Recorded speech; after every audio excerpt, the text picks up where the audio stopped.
Welcome to global channel Jayanti Ameer Shetty tip and cooking ఛానల్కి స్వాగతం. ఈ టిప్ నచ్చితే లైక్ చేయండి, షేర్ చేయండి, సబ్స్క్రైబర్ చేయండి. పొన్న చెట్టు నీడలు కన్నయ్య పాడితే రాగాలి మోగాయి రాధమ్మ మదిలో, రాధమ్మ మదిలో. పొన్న చెట్టు గోపిక వస్త్రాభరణ సమయంలో కృష్ణుడు ఎక్కి కూర్చున్నది పొన్న చెట్టు కాబట్టి ఆ సందర్భాన్ని పురస్కరించుకుని బ్రహ్మ ఉత్సవాల సమయంలో కృష్ణుని పొన్నమాను వాహనంపై కృష్ణుని ఉత్సవాలు విగ్రహాన్ని ఉంచి చాలా చోట్ల కృష్ణాష్టమి రోజు గ్రామ ఉత్సవాలు జరుపుకుంటారు. ఆరోగ్యపరంగా కూడా చూస్తే పొన్న చెట్టు సుగంధ భరితమే కాకుండా తలనొప్పి లాంటి వాటిని కూడా పోగొడుతుంది. ఔషధ లక్షణాలు కలిగి ఉన్నాయి.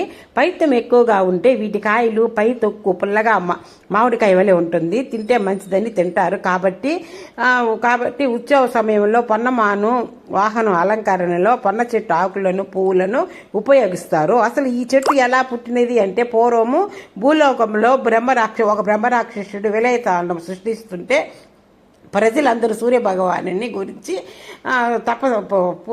వేడుకుంటారు. అప్పుడు సూర్యభగవానుడు వచ్చి ఆ రాక్షసుని సంహరించి అలసిపోయి ఒక నది ఒడ్డుకు వచ్చి అక్కడ సేద తీరుస్తూ ఉంటాడు. అక్కడ ఒక కన్య కనిపిస్తుంది.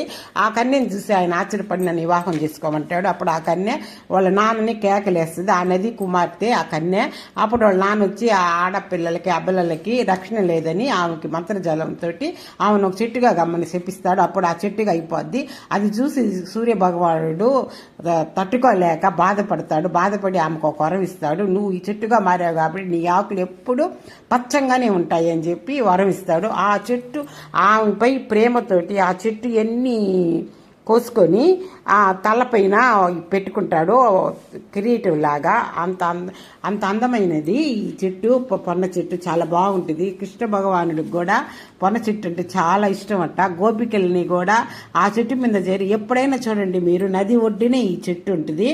ఎక్కడైనా నదిలోనే ఉంటుంది. ఆ నది చెట్టు పైన ఈ పొన్న చెట్లు ఎక్కువగా మలుస్తాయి. కృష్ణ భగవానుడు కూడా కన్నయ్య కూడా అక్కడే ఆ దేవికల వస్త్రాభరణం అప్పుడు గోపికల వస్త్రాభరణం అప్పుడు ఆ చెట్టుపైకి ఎక్కే వస్త్రాభరణం కూడా చేశాడంటే ఈ కాయలు పువ్వులు అన్నీ మాను అన్ని ఔషధమేను.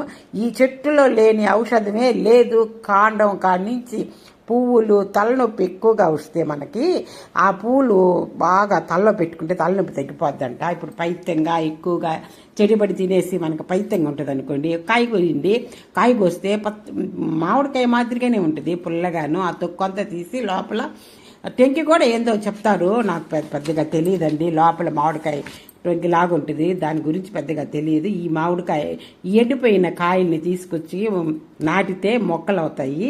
ఈ పొళ్ళని తీసుకొస్తే చాలా ఔషధ మొక్క. పువ్వులు కానీ ఆకులు కానీ అన్నీ ఈ పూలు మీరు కోసుకుని శుభ్రంగా కట్టుకొని తల్లో పెట్టుకోండి. అసలు విష్ణుమూర్తికి ఎంత ఇష్టం అండి ఈ పూలు. కృష్ణ భగవానుడికి పూలు కట్టి మాలగా వేసుకుంటే అంత మంచిదంట.